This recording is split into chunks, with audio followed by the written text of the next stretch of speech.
Welcome to the Small Business Made Simple podcast, brought to you by socialmediaandmarketing.com.au. Being in business is never easy, but it can be simple, or at least simpler.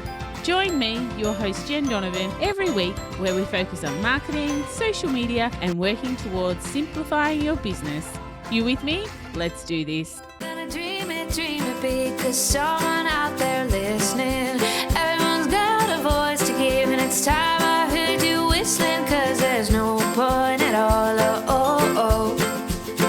in dreaming small.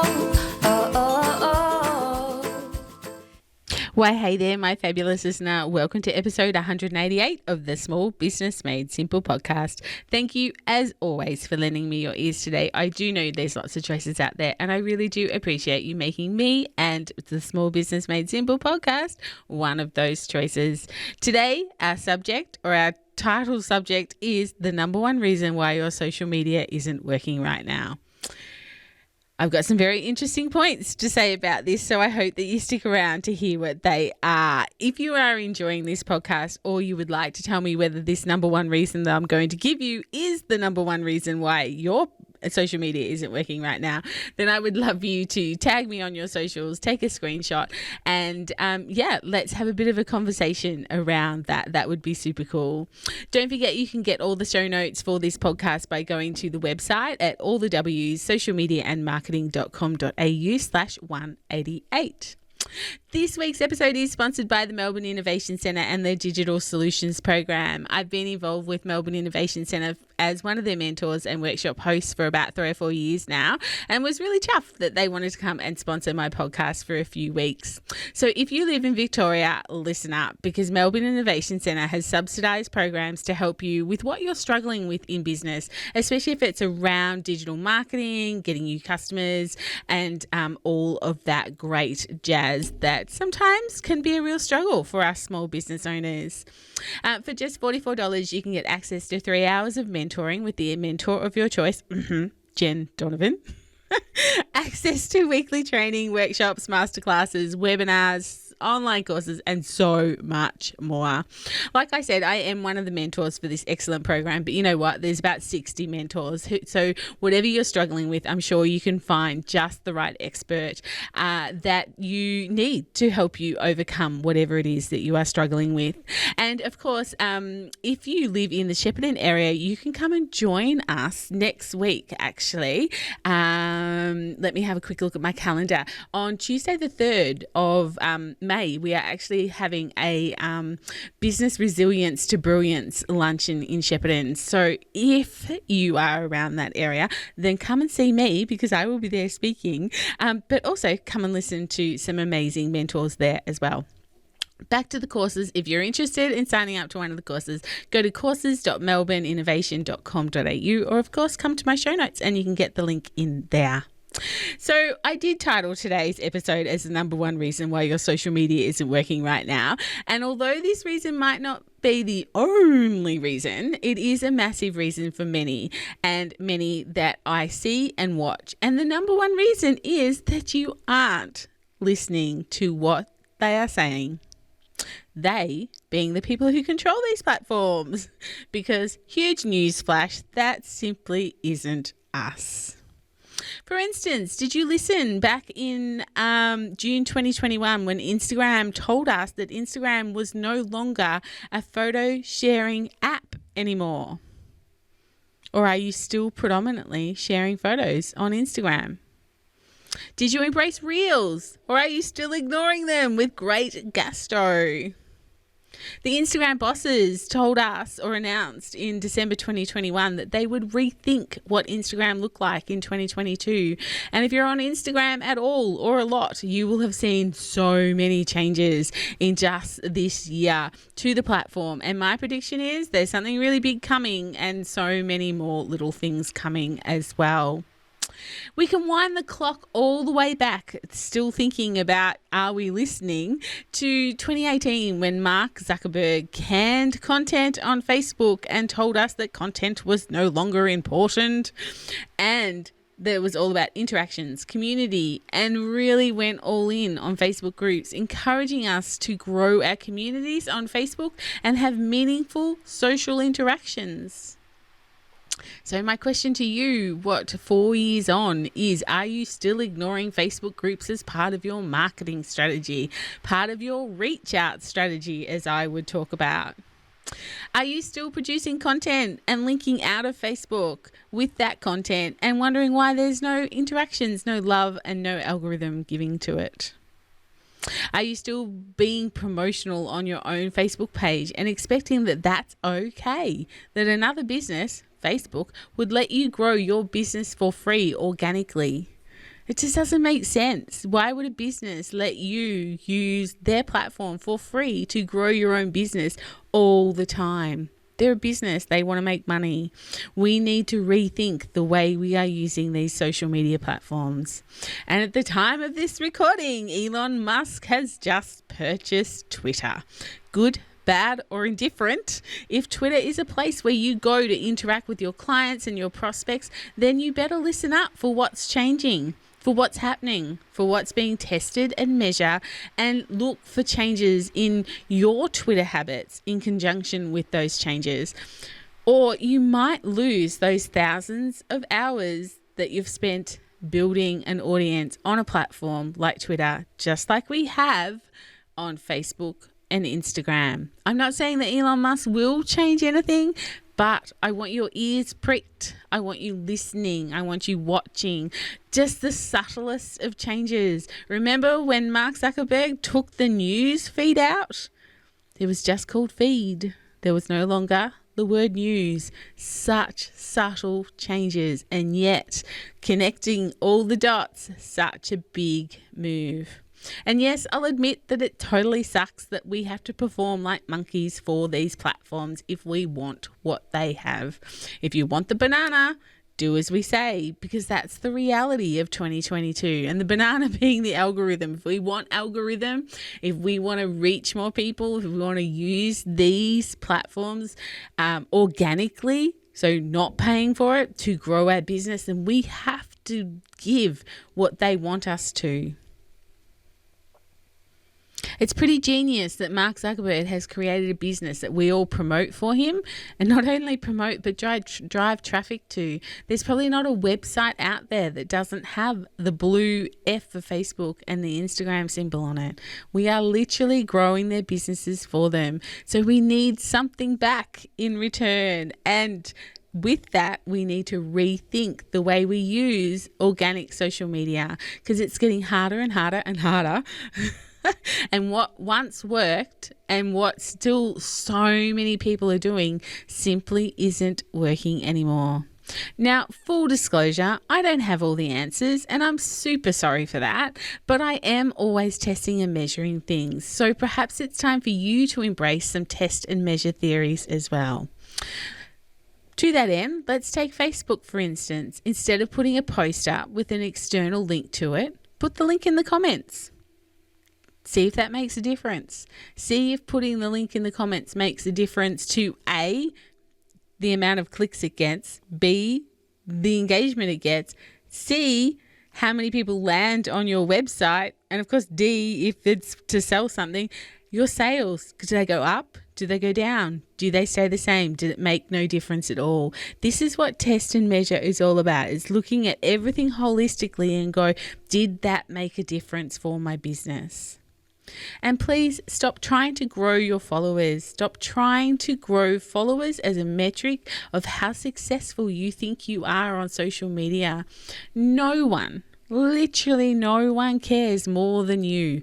It is a vanity metric. Now, I will admit that it's good for grants and awards and, of course, for vanity, but it's not much good for anything else. And so the reason why I say stop growing your followers and stop trying to use it as a metric of your success is because I know that your time is so valuable, and the time that you spend marketing could be so much better and more wisely used than just simply trying to grow a number. What's that old saying? You know, my bank manager doesn't accept Facebook likes to pay the mortgage. So the reason why I want you to stop doing it is twofold. One, it's total vanity, doesn't mean anything. And 2, do something else. Do better marketing with the limited time for marketing that you have. Now, I will just caveat all that by saying Facebook did announce last year that people who had over 10,000 followers on their Facebook business page would get extra features. I'm yet to see that happen, but that could be another reason sometimes to grow your followers, is because you will get more features. But I think that is a bit of a dying art as well, which of course we saw with the Instagram link sticker. So above all, stop concentrating on them. Stop using your marketing time to do that activity. Now, Facebook might not be all about the numbers, but it is all about the numbers. So stick with me here. It's not about the number of people who like and follow you, but it is about engagement. It is about brand exposure. It is about that number or those numbers. The reality is a very, very small percentage of people will ever go to your Facebook business page. Doesn't mean that it shouldn't be up to date and that you shouldn't put a little bit of energy into it, but very, very few people will go there. Look at your own habits. How often have you clicked through to someone's Facebook business page as opposed to just seen it in the feed? Your ideal client, the idea is that they will see your content in the feed. You will reach them, you will keep top of mind with them in their own feed, as opposed to trying to direct them to go and have a look at your business page. A little bit different on Instagram, I get that. People are more likely to go and look at your grid on Instagram, but not so much on Facebook. So you have to produce content that will get inside their feed. That's the goal. That's the goal for brand exposure. That's the goal for engagement. So how do we get more algorithm love? How do we use social media these days to grow organically and get our content into somebody else's feed? Well, it does come down to engagement at the end of the day, and it's using engagement strategically. So let's have a look. Even though I don't have the exact answers, let's have a look at a couple of points that I just want to chat to you about that can really help get your content into other people's feed. So the first one is going to be create amazing content.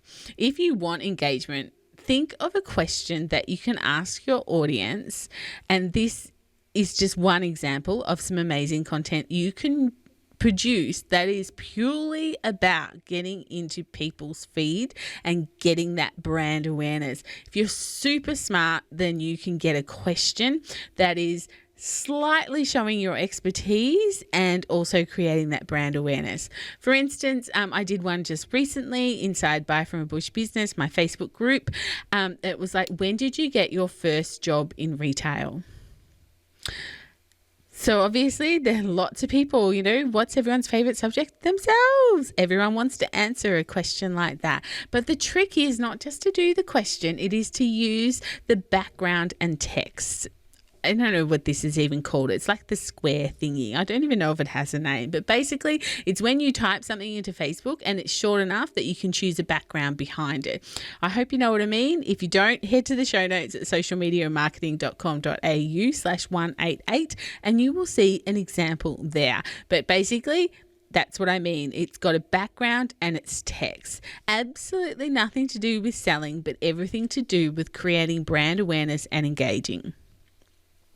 The science, as far as I am concerned, is that getting engaging content in front of a wider audience, say once a week, which will then hopefully, when you put other content with another strategy, like a sales strategy, in front of them too, that it will also land in their feed. So you get one piece of content that's purely about engagement, which, spreads and spreads and spreads like the ripple of when you throw a stone into the water, and you get to people who perhaps don't follow you, your followers, friends, people let's just engage with you, and you get them engaged, and then you follow that up with a piece of content that isn't about engagement. It could be about getting people to sign up for something, or a lead magnet, or it could be a growth strategy or a sales strategy, and then hopefully you get in front of those people too. I say hopefully because, again, we don't control these things, but one definitely complements the other. My second thing to perhaps try to help get more organic traction is putting links in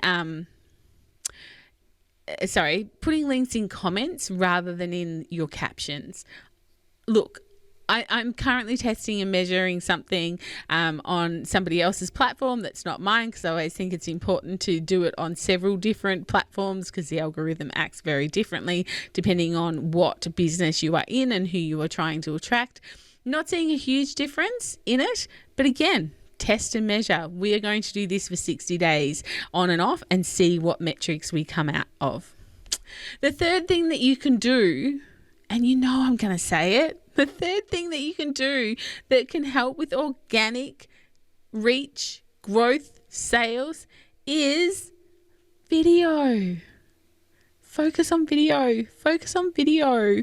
Stretch yourself. Do more video. These platforms have literally told us that is what they want us to do. So unfortunately, again, banana and monkey. Maybe try and stretch yourself to go live once a week. Do reels. You don't have to dance and sing, but you do have to do reels if you are on Facebook or Instagram or, of course, TikTok. But do more video. Do more story videos. In February 2022, the headline was Zuckerberg tells staff to focus on video. Read the signs. Listen to the signs. Act accordingly to the signs.